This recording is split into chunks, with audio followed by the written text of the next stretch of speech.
১৯ শতকের বাংলা মানে একটা বিরাট পালাবদলের সময়, আর সেই সময়ে দাঁড়িয়ে যিনি অগ্রণী ভূমিকা নিয়েছিলেন তিনি ঈশ্বরচন্দ্র বিদ্যাসাগর। একদম।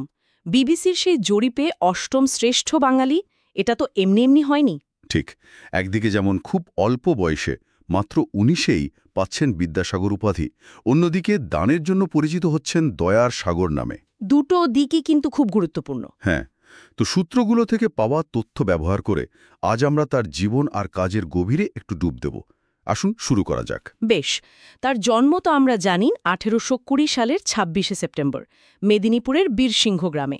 ঈশ্বরচন্দ্র বন্দ্যোপাধ্যায় ছিলেন পারিবারিক নাম। আর এই বিদ্যাসাগর উপাধিটা, এটা তো কলকাতা সংস্কৃত কলেজ থেকে পাওয়া, তাই না? ১৮২৯ সালে। হ্যাঁ, মাত্র ১৯ বছর বয়সে। ভাবুন একবার, সেই সময় দাঁড়িয়ে এই পাণ্ডিত্য অর্জন করা, মানে এটা সত্যি অসাধারণ একটা ব্যাপার। আর কর্মজীবনের শুরুটাও তো বেশ খুব দ্রুত। ১৮৪১ সালেই ফোর্ট উইলিয়াম কলেজের বাংলা বিভাগের প্রধান পণ্ডিত। হ্যাঁ, তারপর তো সংস্কৃত কলেজের অধ্যক্ষও হয়েছিলেন। কিন্তু যে বিষয়টা সবচেয়ে বেশি চর্চিত হয় সেটা হলো বাংলা গদ্যে তার অবদান। তাকে তো বাংলা গদ্যের জনক বলা হয়। হ্যাঁ, বলা হয়। কিন্তু এর আগে কি গদ্য ছিল না? মানে তার কাজের ঠিক বিশেষত্বটা কোথায় ছিল? কেন তাকে এই স্বীকৃতি দেওয়া হয়? দেখুন, এটা খুব জরুরি প্রশ্ন। তার আগে গদ্য অবশ্যই ছিল, কিন্তু ফোর্ট উইলিয়াম কলেজের পণ্ডিতদের হাতে যে গদ্য তৈরি হচ্ছিল সেটা ছিল একটু কৃত্রিম। সংস্কৃত বা ফার্সি প্রভাব বেশ বেশি ছিল। আচ্ছা। বিদ্যাসাগর যেটা করলেন সেটা বিপ্লবের থেকে কম কিছু নয়। প্রথমত, তিনি বাংলা লিপিটাকে অনেক সহজ, অনেক যুক্তিসম্মত করে তুললেন। ছোটদের শেখার জন্য এটা খুব দরকারি ছিল। হ্যাঁ, বর্ণপরিচয়ের কথা ভাবলেই বোঝা যায়। ঠিক। আর দ্বিতীয়ত, আর এটা খুবই গুরুত্বপূর্ণ, তিনি প্রথম বাংলা গদ্যে জ্যোতিচিহ্নের ধরুন কমা, সেমিকলন এগুলোর সুচিন্তিত ব্যবহার করলেন। দাড়ি ছাড়া অন্য জ্যোতিচিহ্ন? হ্যাঁ, এতে বাক্যের অর্থ অনেক পরিষ্কার হল। আর গদ্যের পদবিন্যাস, শব্দ সাজানোর ধরনটাকেও অনেক সাবলীল করে তুললেন তিনি। পড়লে মনে হয় যেন একটা স্বাভাবিক গতি আছে। ইসিলি বোধহয় রবীন্দ্রনাথ ঠাকুর তাকে বাংলা গদ্যের প্রথম যথার্থ শিল্পী বলেছিলেন। একদম যথার্থ শিল্পীই বটে।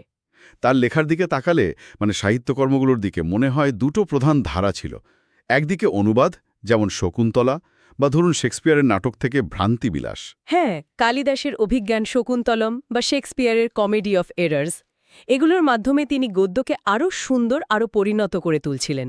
আর অন্যদিকে বর্ণপরিচয়ের মতো বই, যেটা শুধু শিশুপাঠ্য ছিল না, আমার মনে হয় বাংলা ভাষাকে একটা নির্দিষ্ট মান দিয়েছিল। ঠিক তাই, বর্ণপরিচয় তো একটা মাইলস্টোন। শুধু বর্ণমালা শেখানো নয়, একটা প্রজন্মকে আধুনিক শিক্ষার পথে নিয়ে এসেছিল। আর তারও আগে তার প্রথম দিকের কাজ, যেমন বেতাল পঞ্চবিংশতি, যেটা হিন্দি থেকে অনুবাদ করা ১৮৪৭ সালে। হ্যাঁ, সেখানেও কিন্তু তিনি এই জ্যোতিচিহ্নের ব্যবহার খুব সফলভাবে দেখিয়েছিলেন।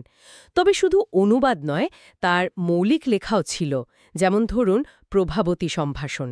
ওটা তো বন্ধুর মেয়ের মৃত্যুতে লেখা, তাই না? একটা শোকগাথা। হ্যাঁ, ১৮৬৩ সালে।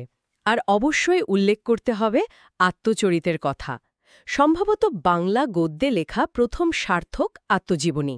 কিন্তু বিদ্যাসাগর তো শুধু লেখক বা পণ্ডিত ছিলেন না, তার কলমটা সমাজ বদলেরও একটা বড় অস্ত্র হয়ে উঠেছিল, বিশেষ করে বিধবা বিবাহ আন্দোলন। নিঃসন্দেহে। আর এখানে একটা মজার ব্যাপার হলো, তিনি কিন্তু শুধু আবেগের বশে লড়েননি, রীতিমতো শাস্ত্র ঘেটে যুক্তি দিয়ে প্রমাণ করতে নেমেছিলেন। হ্যাঁ, ওই বইটা তো বিখ্যাত, বিধবা বিবাহ প্রচলিত হওয়া উচিত কিনা। ঠিক, ১৮৫৫ সালে প্রকাশিত। এবং তিনি শুধু বই লিখেই থেমে যাননি, আইন পাশ করানোর জন্য যেভাবে লেগেছিলেন সেটা ভাবা যায় না।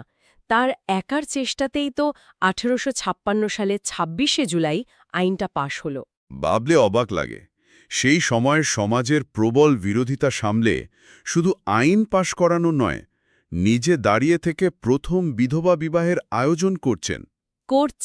১৮৫৬ সালের ডিসেম্বরেই। এবং এখানেই শেষ নয়, পরে নিজের ছেলের সাথেই একজন বিধবার বিয়ে দিচ্ছেন ১৮৭০ সালে। এর জন্য যে চারিত্রিক দৃঢ়তা আর সাহস লাগে তা সত্যি অভাবনীয়। শুধু বিধবা বিবাহ নয়, কিন্তু বহুবিবাহ প্রথার বিরুদ্ধেও তিনি একই রকম সোচ্চার ছিলেন। বই লিখেছেন বহুবিবাহ রহিত হওয়া উচিত কি না, এই নামে দুটো বই আছে তার, 1871 আর 73 সালে।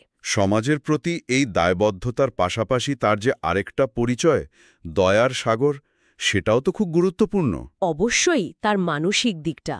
কত মানুষকে যে তিনি নীরবে সাহায্য করেছেন তার কোনো হিসেব নেই। এত সব গুরুগম্ভীর কাজের মধ্যে তার চরিত্রের আরেকটা মজার দিকও তো ছিল। তিনি তো ছদ্মনামেও লিখতেন, কস্যচিৎ উপযুক্ত ভাইপর্ষ এই নামে। হ্যাঁ হ্যাঁ, এটা বেশ মজার। অতি অল্প হইল, আবার অতি অল্প হইল, ব্রজবিলাস, রত্ন পরীক্ষা, এই ধরনের বেশ কিছু লেখা যেগুলো একটু ব্যঙ্গাত্মক, সমাজকে খোঁচা দেবার মতো, সেগুলো তিনি এই ধরনের ছদ্মনামে লিখতেন। কেন করতেন বলে মনে হয়? সরাসরি নিজের নামে না লিখে?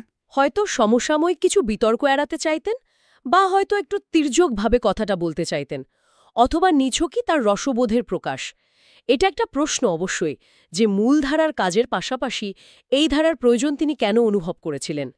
তাহলে সব মিলিয়ে যদি দেখি, ঈশ্বরচন্দ্র বিদ্যাসাগর ছিলেন এক কথায় একজন বহুমুখী প্রতিভা, একজন শিক্ষাবিদ যিনি পথ দেখিয়েছেন, একজন সাহসী সমাজ সংস্কারক, বাংলা গদ্যের রূপকার, আবার একজন অসাধারণ মানবতাবাদী। 19 শতকের বাংলায় তার প্রভাব যে কত গভীর ছিল। আর যদি আমরা এগেতে একটু বৃহত্তর প্রেক্ষাপটে দেখি, তাহলে বুঝব তার কাজ কিন্তু শুধু 19 শতকেই থেমে নেই। আধুনিক বাংলা ভাষা, আমাদের সাহিত্য, আমাদের সমাজ মনন, এর যে ভিত্তি তিনি তৈরি করে দিয়েছিলেন, তার উপরেই তো পরের সবকিছু গড়ে উঠেছে। তার দেখানো পথ, তার শুরু করা সংস্কারগুলো আজও প্রাসঙ্গিক। একদম। আচ্ছা, আলোচনা শেষ করার আগে শ্রোতাদের জন্য একটা প্রশ্ন রেখে গেলে কেমন হয়? অবশ্যই। 19 শতকে বিদ্যাসাগর যে যুক্তিবাদ, মানবতাবোধ আর সংস্কারের সাহস দেখিয়েছিলেন, আজকের দিনে দাঁড়িয়ে আমাদের সময়ের যে সামাজিক বা শিক্ষাগত চ্যালেঞ্জগুলো রয়েছে, সেগুলোর মুখোমুখি হলে তিনি কিভাবে প্রতিক্রিয়া জানাতেন বলে মনে হয়? 29 জুলাই 1891 সালে তিনি চলে গেলেও তার ভাবনাগুলো কিন্তু আজও আমাদের ভাবায়।